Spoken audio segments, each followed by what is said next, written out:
Hi, friends. You are listening to the EntreEd Talk podcast, where we feature amazing educators and entrepreneurs showcasing how you can bring entrepreneurship into the classroom. We believe entrepreneurship is for everyone. I am your host, Toy Hirschman, and I am so glad you chose to join me on this journey. Let's go. Hi, everybody, and welcome back to another episode of the EntreEd Talk podcast. I am your host, Toy Hirschman, and I am over the moon delighted today to have our great friend, Chad Rieflin, back for a second episode. Chad is the Director of Programs and Grants at Consumer Counseling Credit Services, or CCCS, of Rochester in New York, and he is also the president of our EntreEd Board of Directors. Chad has been an amazing president and has worked to move EntreEd forward in so many different ways. I am so excited for you to learn more about what he is up to. Hi, Chad. Hi, Toy. Great to be back. Great to have you. This is so fun. So you were back all the way in episode 39. So we are well into the hundreds now. That's pretty exciting. Are we really? Oh, my goodness. Yeah, I'm very excited about it. I don't know if everybody else is, but I sure am. So before we dive in, I would love it if you could give us kind of an overview of your background, your journey, how you got to where you are today, for those that didn't listen to episode 39, and then what is new for you since the last time? Okay, great. Yeah, I'll try to do my best to sum it up. So I've been in the field of financial education and counseling for about 20 years, which is hard to say. And I've been working for Consumer Credit Counseling Service for about 8 years, doing a lot of work in our community to stand up initiatives that help underserved populations and audiences when it comes to wealth building and economic growth in their personal lives, which has just been a great blessing to be a part of that type of work. And within that, we've also had the opportunity to stay connected to some of our entrepreneurial programs in the city of Rochester and in Monroe County. And that's how we had gotten connected to EntreEd many, many moons ago.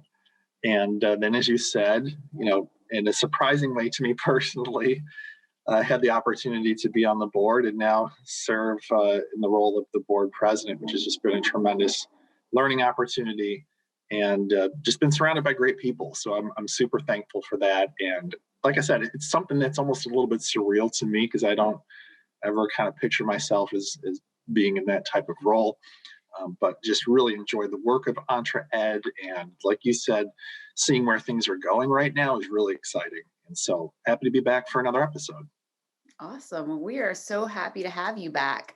So you kind of touched on this here, but the last time you mentioned that when you got on the board, you felt a little bit out of place because, and this makes sense, a lot of times financial literacy and entrepreneurship aren't talked about together.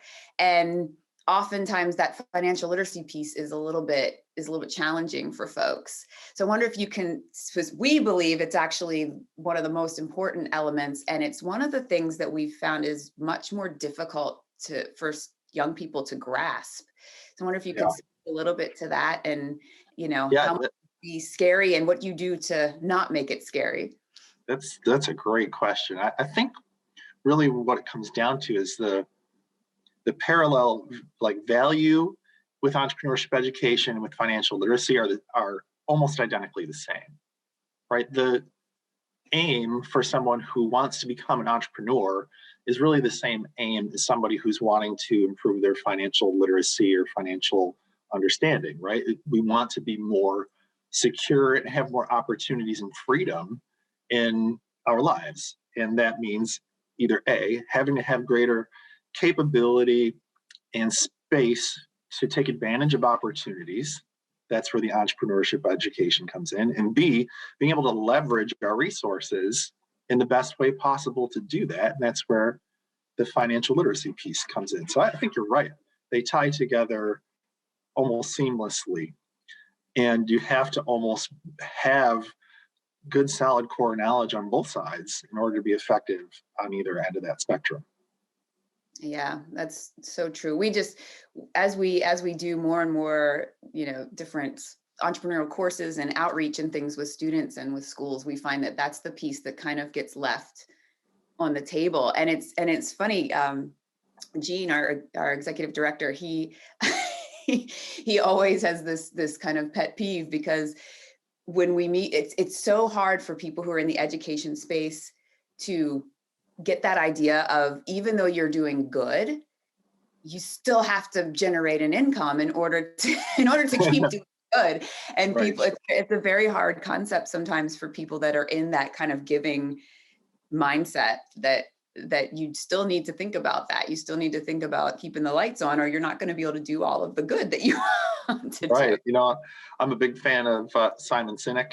I'm sure that there are a lot of folks out there who've heard some of his talks before. I think that he's got a lot of great wisdom. And on that front, one thing that's always stood out to me that he's talked about is, you know, that a lot of organizations, and especially for-profit organizations, see profit as their mission almost. And I think the way that he explains it really has made a lot of sense to me, because I think it's more universal for all organizations. And it's basically what you just said. He's like, no, your profit is the fuel that keeps that engine going towards your mission, right? If you don't have that fuel, you're not going very far. But your organization does not exist just to make money. The money that it brings in is there to perpetuate the operation of that organization so you can fulfill your mission, whatever that might be. And I think, to me, it's both, it's freeing on both sides, right? One, your purpose then is not just something that's so, bottom line and without any kind of real meaning to it, because you realize, okay, my organization exists for something greater than just making money. But at the same time, I'm free to be able to be like, it's okay for me to make money. It's a good thing for my organization, whether it's a nonprofit organization or whatnot, to be healthy financially, because that means I'm going to be able to do more good with what we have available to us. Yeah. And that's true. Like you said, if it's a for-profit company or a not-for-profit company, because everyone now, it seems like the cool new thing to do is to be ethical and have this kind of sense of corporate social responsibility. Yeah. Who would have thought? Yeah, amazing.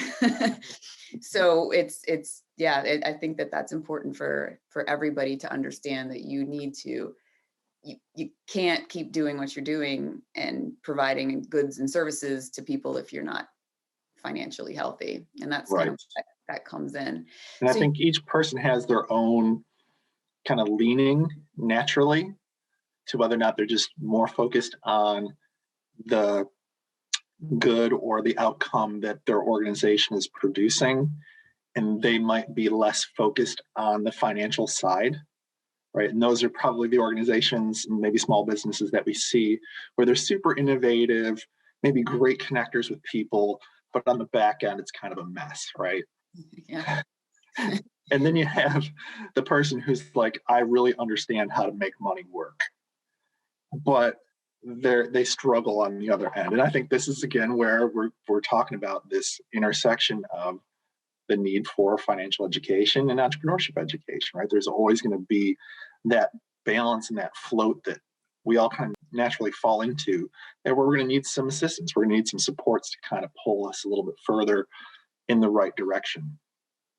Yeah, I agree. That's so important. We have, we see all the time, and more now than ever, these students who, we just did a huge pitch competition in the fall virtually. And I don't know that there were many or any businesses that weren't at least already thinking about giving back if it wasn't a specific kind of service, if it was a product. But they were all talking about having this responsibility and thinking about what they're doing with, if they potentially make profit, and what they're going to, how much they're going to contribute. And a big part of kind of the training for that was to get them to understand, okay, you have to keep some of it, because that this is a great idea, but you have to pay yourself and right. You have to perpetuate your operations. That's right? Very difficult for people to get, yes, for students to get, which makes no sense to me. But when I was 14, I was like, I wanted to make money. Just, that's all I was thinking about. It's probably richer than I am now. I think, like liquid cash. Yeah, it's interesting how effective some teenagers can be at understanding how to make money. more so than a lot of adults, or even myself personally, which is impressive. I know my little guy, or big guy now, is very, very savvy, and it's a little bit scary how savvy he is sometimes. So he could probably teach a class for me. Yep, no doubt. Adults. So speaking of which, what do you feel like is the most difficult concept in financial literacy for either students or young adults or anyone really to kind of grasp and help get them on the right track? That's a really interesting question. I think at the end of the day, a lot of the concepts of financial literacy and financial education are, I don't want to say basic, but they're not complicated, right? They're not concepts that are very abstract or difficult to grasp on a practical level. But where I think the challenge lies is that while those concepts in and of themselves are not anything too complicated, they're complicated to live out, right? They're complicated to put in practice as a human being. That's what I think I've learned the most over the years in this field, is there's this really interesting dichotomy of people who are like, well, budgeting is a simple concept. Why can't everybody just budget their money? Don't they know how to do simple, math?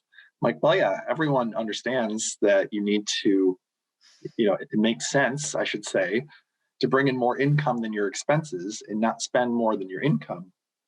But at the end of the day, we have children, we have other people in our lives, we have this instinct to want to enjoy our lives to the fullest and not miss out on things, right? And we all have different personalities.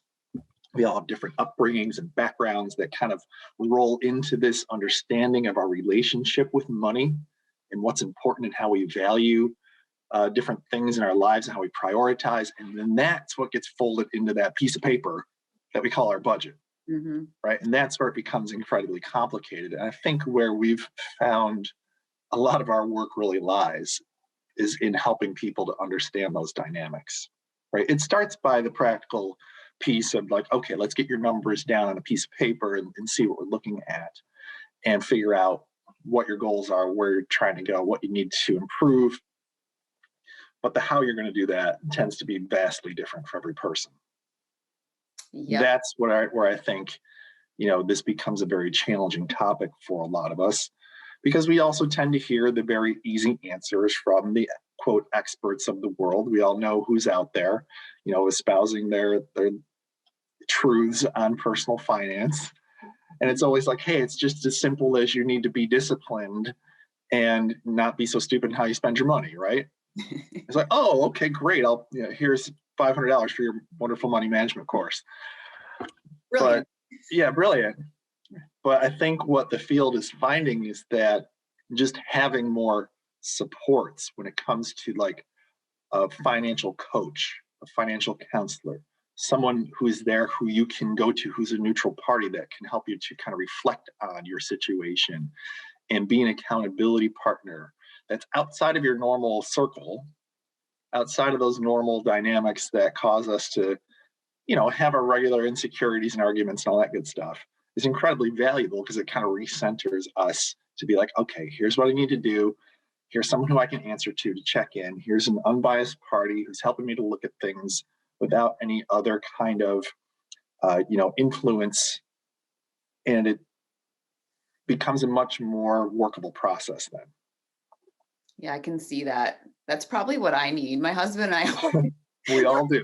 We're trying to save for some stuff, and we're like, okay, we've got it all figured out. And then there'll be a birthday party or. Yeah, like, hey, let's take this short trip somewhere, or right? Right. It's just life.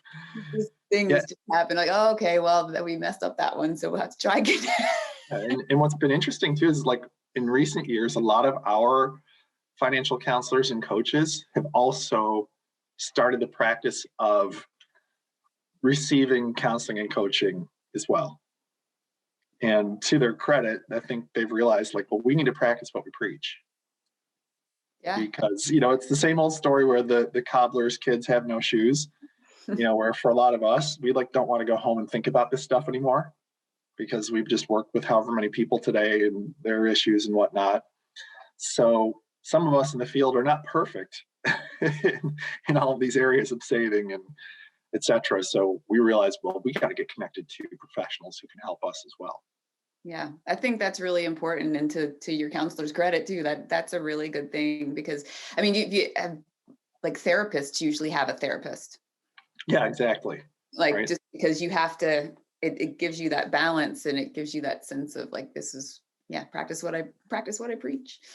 Plus, you can then empathize with those who you're serving later on, knowing what they're going through and the challenges they're having, and having to, implement the changes or take action in the way that you're advising them to. Yeah. I need like a shock mechanism or something. So like when I go to buy that coffee, it's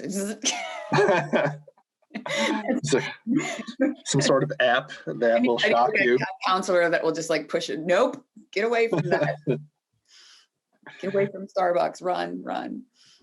But yeah, I think that's really, really important. And we talked a lot last time too about mindset, and that works. Like, mindset is a big, big part of what you're talking about right now, and a big part of entrepreneurship in general. And it's another one of those abstract places where people kind of get the idea of that. And we talked about Carol Dweck last time, the idea of growth and fixed mindset. That kind of makes sense to people now. But it's like the broader entrepreneurial mindset, and the mindset like that you would need to have to be successful with your finances. I wondered if you could talk a little bit about what that means to you, and what kinds of things you try to help young people with, or your team tries to help young people with, or anybody in general, when it comes to changing that mindset. That's a really good question. I forgot that we talked about mindset last time, but I'm not surprised, because as I'm sure it came out the last broadcast, it's something that I've really focused on quite a bit over the past several years, and I've felt very blessed to learn some of the concepts like you talked about that Carol Dweck has brought forth. When it comes to mindset and money for young people, what we've tried to focus on is helping them to adjust to be more future focused. Because naturally, as a young person, we're much more in the here and now, which is in many ways a great blessing, but in other ways could be a detriment if we don't understand how to also conceptualize our future, which is difficult for us, I think, for many of us at virtually any stage of life, but it seems to be even more so as a young person. So we really focus on the power of savings. Because as a young person, the first lesson we're usually taught about money is that it gives us the ability and the power to get what we want. And that's very true and a good thing. But if we only focus on that one concept about money to the detriment of the other concept, which is that money also helps us to have security in the future, then we're really doing ourselves a disservice and could put ourselves in a very disadvantageous situation. So the really cool thing about money for a young person is they have the power to build wealth at that phase of their life, more so than at any other point in their life, if they are able to leverage the power of savings because of multiplying interest and compound interest.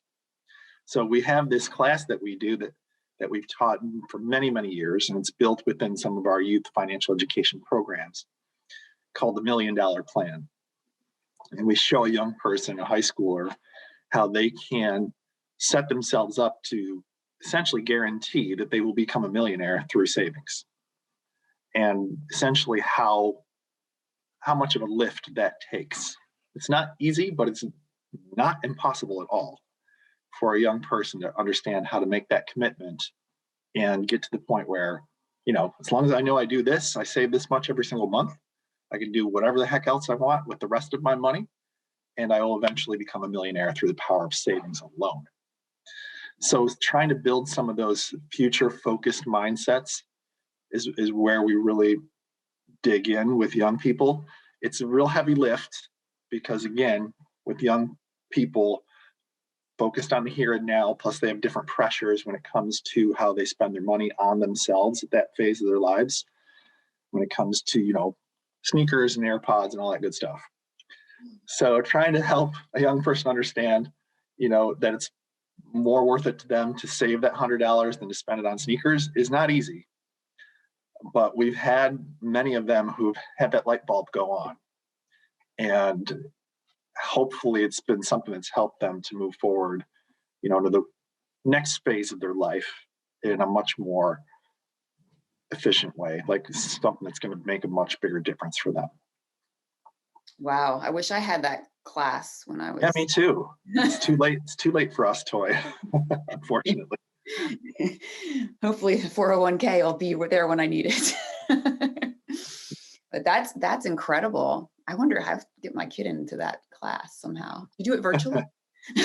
We do it virtually, actually. It's a program we have called Go for Gold. And it's a peer education model. So we train students between the ages of 13 to 18 to give presentations about different financial topics. And so as they then go into other classes or other groups of youth and they teach them here locally, we're able to pay them a stipend for conducting those classes. So they're essentially becoming owners of the topic and then entering a teachable moment where they're making some money and then also getting some help understanding how to save that money, etc. Oh, wow. What a cool model. It's a great program. We're really excited about it. It's awesome. I love that it's peer taught, because that's so important. Yeah, we learned that there's a lot of research about the impact of peer education with topics that tend to be less impactful, I guess I'll say, when an adult teaches that topic. And that's where we came up with the concept. Yeah, we find that too all the time, not just in financial literacy, but in entrepreneurship as well. It's so much more exciting and empowering when a young person can see another person similar or close to similar in age. Because for me to stand up there and go blah blah blah, you need to do. Right. I think I'm pretty fun, but I'm not going to resonate with younger people as much as someone that's closer in age to them. Exactly. And we when we did our little Learn to Launch course, Amber filmed it all because she's much closer in age to the student population than I am. So it's a really big deal that's really cool. And it kind of is it's a full circle thing for you. So they're helping and they're teaching, but then they're also getting help on the other end too with their exactly. That is neat. I love that. My goodness, that's really cool. So I want to ask you about something completely different. And I totally cheated. I went and listened to the episode before. So I totally, but you talked about a big ticket item last time about being homeschooled. Oh, and wow. Yeah. All of a sudden, the world now knows what that's like. At least a little bit. Yeah. And it was very, very difficult. And I'm just curious if you could just share kind of your experience and what you feel like you got out of homeschool, and, maybe something this has just been the craziest year. And I thought I had this all day long because I'm a teacher and I'm like, I can teach 5th grade, 2nd grade, whatever. No, yeah. Not with my own children. Well, when I was homeschooling, obviously it was quite a while ago. So even the culture and the development of homeschooling was much different then. But what I got out of it at that time, I actually went to public school through 9th grade. So I was homeschooled for 10th, 11th, and 12th grade.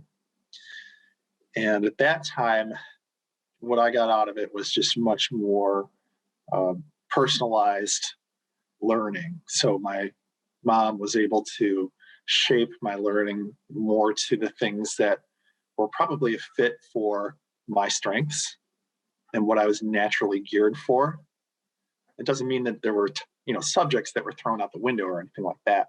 But the way in which those subjects were learned and maybe the emphasis that was placed on those subjects was a little bit different. Now I think, that is still kind of the core of how most homeschool is done, where the style of learning can be adapted per student, because not every student is a read-write learner. And actually from what I understand in studying that a little bit about different learning styles, like the Bark learning styles, etc., that most folks are not the read-write learners. And overall, education just hasn't really had the opportunity to make that shift. But maybe this has kind of been the catalyst for that. The read-write approach to education, of course, came out of a logical place when it did, way back when education was being formalized. But now it's difficult for a lot of students, I think, because it's just not their learning style, and a lot of other things they experience every single day don't reinforce that learning style. Again, not that that's bad that you throw out read-write altogether, but why be so heavy on read this book, write this report, when again, it's not the learning style for most students. B, it's not the work style for most jobs either, right? Most folks nowadays don't sit at a desk and read something and write a report. I do, which is funny because it's not my learning style either. Thank God it's been working out. But a lot of careers, as far as I could see, especially on the entrepreneurial side, are more of the creative piece, right? It's more of the problem solving. It's more of the, mental shift, mindset, all these things we've been talking about before. Those are the skills that need to be developed to really build out, many of the successful businesses and approaches. Everything all plays together. Again, I don't want anyone to get the message I'm saying that you should throw out, one particular learning style or that something's not important. It's just, I think, shifting the emphasis a little bit more. Yeah. I'm glad you said that. You said exactly what I was hoping you would say. There was a reason. We found that too, that I have one that I have two, and one that is perfectly suited for the read-write, traditional. Of course, he'd be fine anywhere. But then my oldest, who is, I think is, I'm biased, but I think he's brilliant. But this is just not working out for him at all. And he told me years ago, I don't need school. I can learn everything on YouTube. And, there's a bit of truth to that. And because when he gets excited about something, whatever it is, he learns it it'll blow your mind. He decides he likes airplanes. Next thing he knows every airplane that there ever was, and years and dates and things. And then, we had a whole fun thing about Bigfoot at one point, which I kind of missed. Let me tell you, some pretty cool science that goes into Bigfoot. Yeah, I'll bet. It's really interesting how much, and I think entrepreneurship really helps students find what that thing is, what type of learning style they gravitate to. And I believe everybody is an experiential learner. And my favorite thing to say is you can't learn how to swim in the library. So I think that, there should be an element of doing in every single class, even if it, of course, I think that should be entrepreneurship, obviously, but yeah, that's an interesting thought for sure. Especially if you think about early childhood development, and that, very early on, we are just geared to be explorers, creators, play, experience, right? And then we get thrown into education, into academics, and that gets flipped upside down almost, right? And then we wonder why so many of us struggle. And we're like, well, it might be kind of obvious, right? We still need to have that deep connection with, experiencing what it is we're learning. I think that's been true, just evidenced through a lot of things that even happen within school systems, where when we take students out to experience the world, whether it be field trips or whatnot, there's almost always a higher level of engagement and interest, right? When they can see and touch and feel and be in the midst of it, and they're like, oh, okay, wow, this is actually interesting to me. And I didn't realize it was something interesting to me. And that's such a beautiful thing, and then I think at the same time, I think every human being has this instinct to learn, and at the core level, we all really enjoy learning. That's really what life's about. If we stopped learning and stopped growing, it would get very boring. But we need to kind of be in that midst of that experiential learning, I think, for it to really resonate.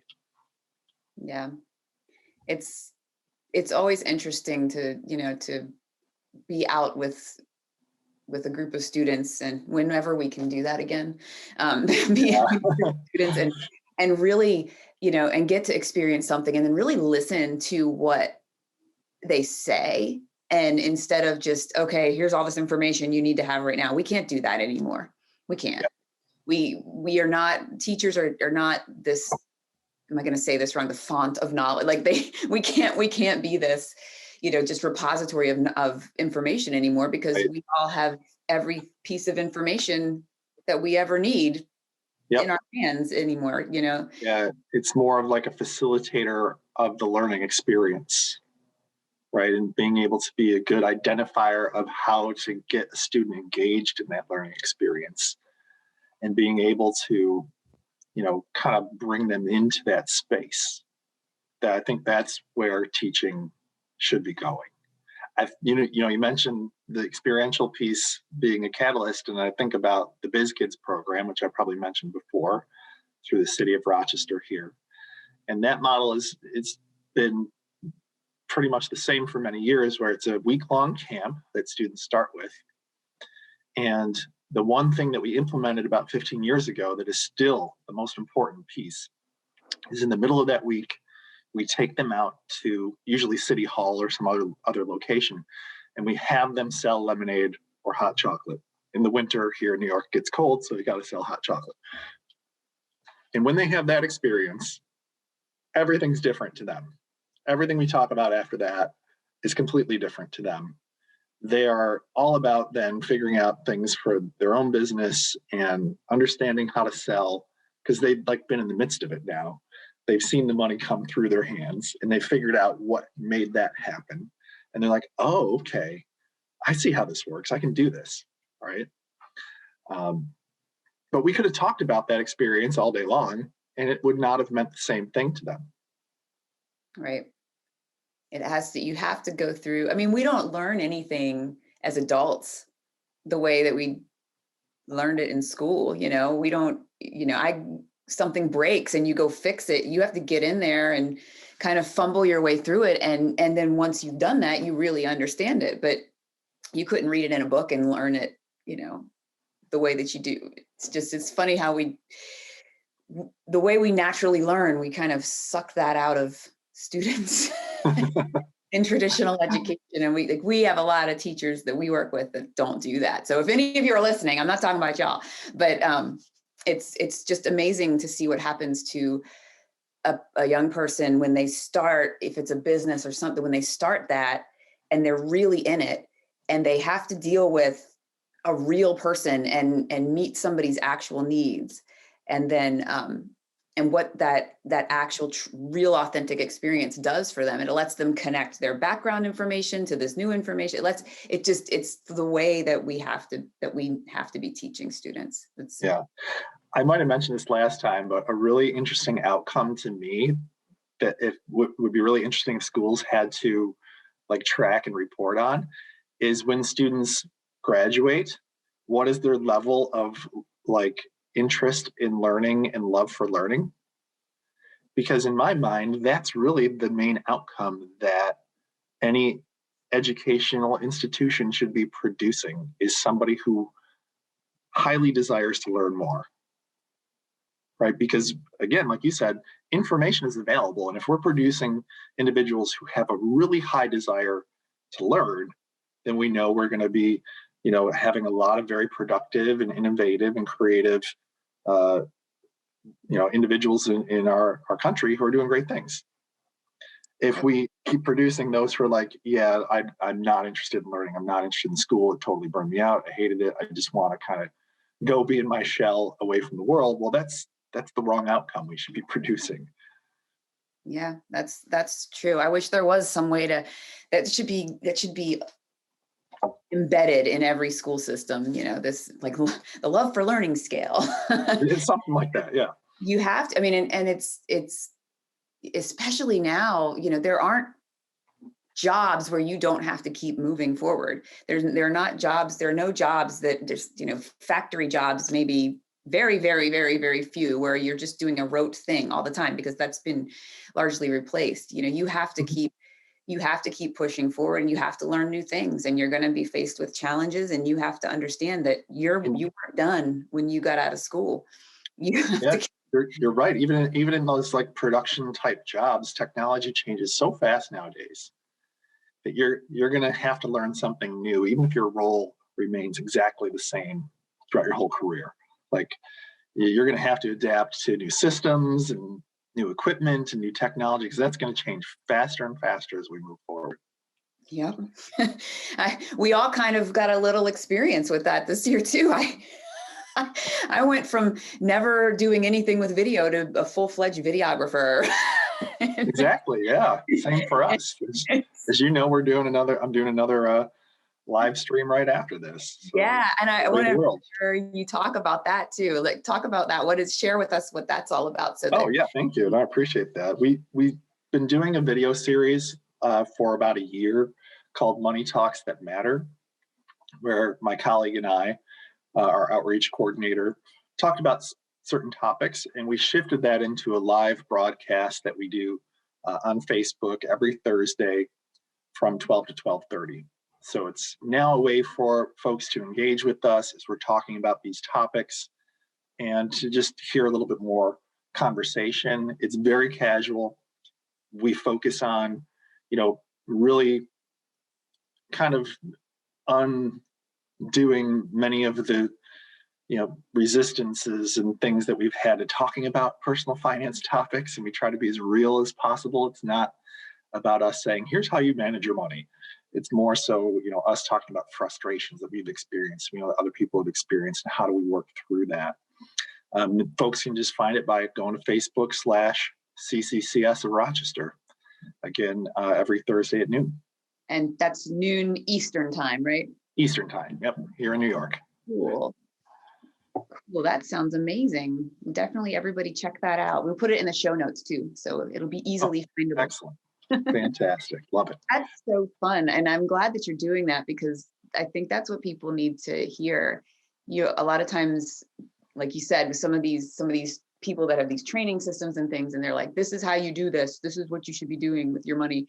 Mm-hmm. But you don't hear them go, this is what I did, and I royally screwed up, and this was really hard, and now I know this. Right. Because of this frustration that I had to suffer through. Well, yeah, there's been this cultural dynamic where we really don't talk about managing money. No one sits around the table having dinner with their friends and says, well, how do you budget your money? Right? No way would we ever have that conversation, or be like, man, I really screwed up and got into debt doing X, Y, or Z. Like, it's very taboo. So that's what we're trying to break through. And like you said, funny enough, one of our first topics was like top mistakes we've made. And my colleague and I talked about, ways that we screwed up and what we would have done differently, because we've all been there, and we'll probably be there again, because it's a complicated issue. It is. I'm so glad that you're doing that, because I would have loved to hear, instead of just being barked at, I would love to hear, I know this because of, I fell flat on my face this time. Right. And I hope you don't do the same thing that I did. All right. We're all in it together. I always appreciated that a little bit about Dave Ramsey, because he talks about being bankrupt and all of this. And I'm like, I've always just thought that was cool, because I never heard anybody before him say that, these money guru types of people that are always on TV and in your face. So I love that. Yeah, being, the quote expert or having some understanding of a topic doesn't mean that you have always been perfect. Sometimes it means, again, you went through the experiences that helped you to understand why it's more important and what you needed to really work through to get to a better space. Yeah, I think that works in finances. I think that concept kind of works everywhere. The best teachers are the ones that have been through it. I know my husband's always said, when he gets a new boss or a new supervisor somewhere in the chain of command, he's always like, he always appreciates it if they've done his job at some point. Right. So that, because you just have a better understanding when you've been there. And it's nice to hear that. But you're right. No one wants to talk about money. It's like a very creepy, scary thing to bring up. In fact, though, ever since your podcast, I've been trying to be more mindful of, like, when I talk to friends, and I would never ask them some of the questions that I'm asking, and they really appreciate it. Like, a friend will say, I'm doing this, I'm in this club and we're doing it. I'm like, how much does that cost? What's that set you got? And I would never ask those questions before, but being more comfortable with that. And it starts some really great conversations, and people are more than happy to talk about it once you kind of break that. Yeah, it's interesting how we've always had this like unspoken assumption where we're all like, everyone should be okay with their personal finances, but we all know we're not okay. Like hardly anyone is. So there's like this disconnect that we've had to really work to try to break through, and that we'll continue to have to work to break through. But yeah, really happy to hear you've been having more of those conversations. I think that's really healthy and good. Yeah, I hope so. I hope I'm not running around, and making people feel uncomfortable. It doesn't seem so, but no, I wouldn't think so. It's freeing to be able to talk about that and not feel weird about it. But it is a very uncomfortable situation to put yourself in. So that's great. Well, we're kind of coming up on our time, but I'm so thankful that you have been able to join us today and come back for a second episode. This is really cool. I'm just excited. We've had you on the board. This has been, we're really doing some cool stuff. I feel like some really cool stuff is coming down the pike for EntreEd too. And I appreciate that, because I know it has a lot to do with your leadership and everything that's going on with the board and new board members. It's just very exciting stuff. So thank you for that. Well, yeah, I mean, you all have been doing fantastic work and have been, like you said, finding some great opportunities. So we're just very, thankful to be connected with such great work and be a part of a effective and growing team overall, that you've been able to invite me back for a second episode. So this good to know that the first one wasn't a complete flop. Oh, no, it was really fun. I'm so glad. So how can folks reach out to you if they want to know more about Money Talks, if they want to know more about Go for Gold, or any of the other cool things that you guys are doing at CCCS? Lots of C's in our name. So they can check out Money Talks That Matter again on Facebook every Thursday at noon Eastern Standard Time by going to Facebook/CCCS of Rochester. And if they'd like to get in touch with us, they can simply call our main number at 585-546-3440. Cool. Very cool. Well, I'm just so glad that you guys are doing all of that. I think that the programs and the things that you're doing are just so needed and helpful. And I'm glad that's happening. And I'm going to check out Go for Gold, because I have a young man that needs to be part of that. Oh, great. Well, we'd love to have him be a part of it for sure.